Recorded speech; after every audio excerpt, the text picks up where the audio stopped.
Sainte Catherine de Sienne. Lettre 23, adressée au cardinal Pierre d'Osty. De la force que donne la charité pour servir Dieu et remplir les charges de l'Église. Le cardinal Pierre d'Osty était français et de la famille d'Estaing, une des plus illustres du Rouergue. Il entra très jeune dans l'ordre de Saint-Benoît, fut nommé évêque de Saint-Fleur, puis archevêque de Bourges. Urbain V le fit cardinal au mois de juin 1370 et lui confia plusieurs charges importantes en Italie. Grégoire XI lui donna la légation de Bologne. Après avoir rempli avec gloire cette mission, il fut rappelé en 1374 à Avignon et envoyé à Rome pour y préparer le retour du souverain pontife. Il y mourut le 25 novembre 1377.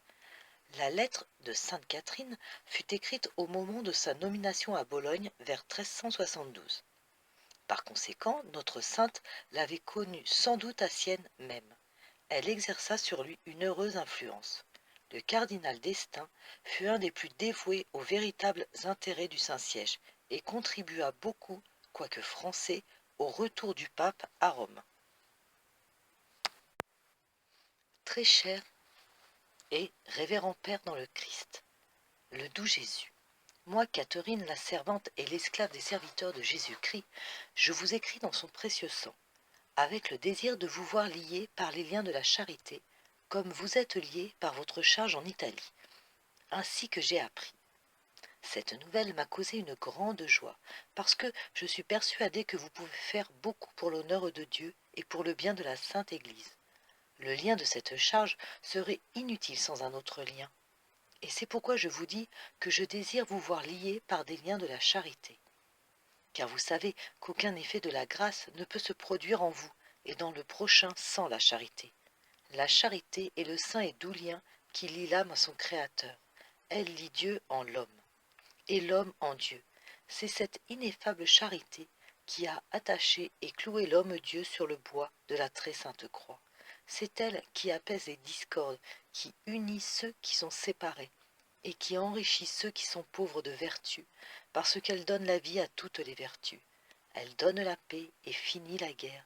Elle donne la patience, la force et l'infatigable persévérance dans toutes les bonnes et saintes entreprises.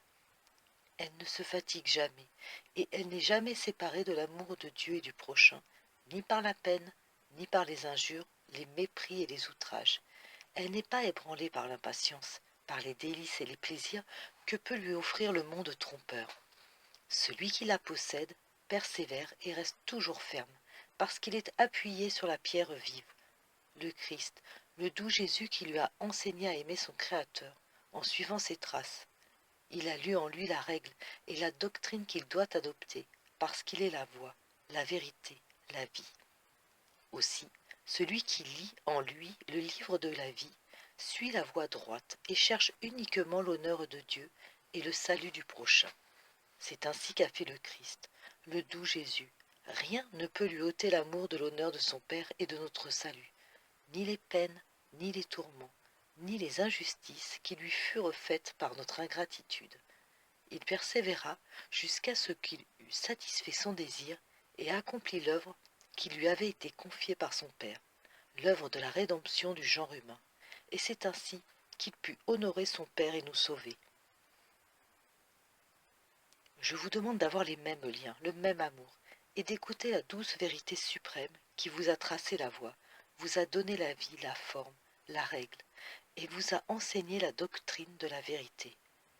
Oui, vous, le Fils et le serviteur racheté par le sang de Jésus crucifié, je veux que vous suiviez ces traces avec courage, zèle et promptitude, ne vous laissant point arrêter par la peine ou le plaisir, mais persévérant jusqu'à la fin dans cette œuvre et dans toutes celles que vous entreprendrez pour Jésus crucifié.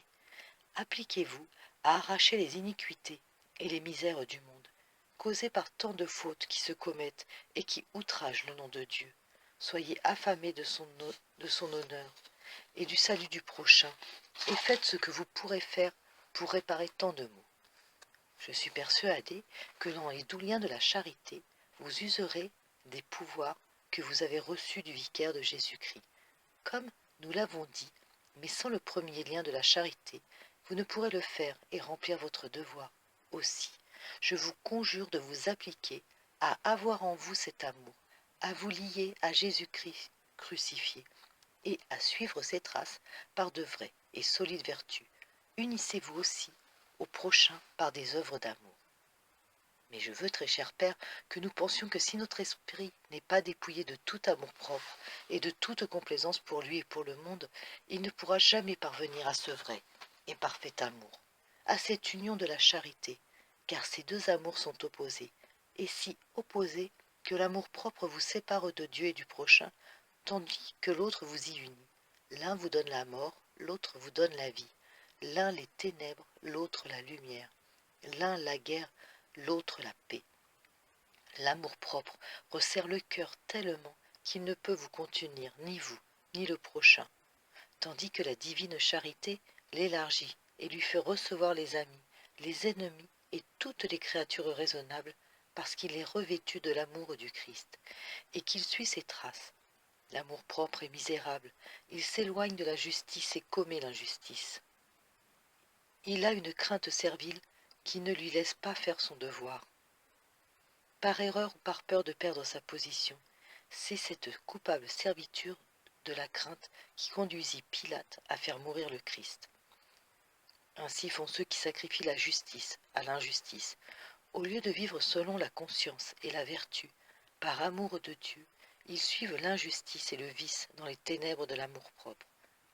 C'est cet amour que je veux voir banni de votre cœur, afin que vous soyez fondés dans la vraie et parfaite charité, aimant Dieu pour Dieu, parce qu'il est digne d'être aimé, parce qu'il est la souveraine et l'éternelle bonté, vous aimant et aimant le prochain pour lui et non pour votre utilité.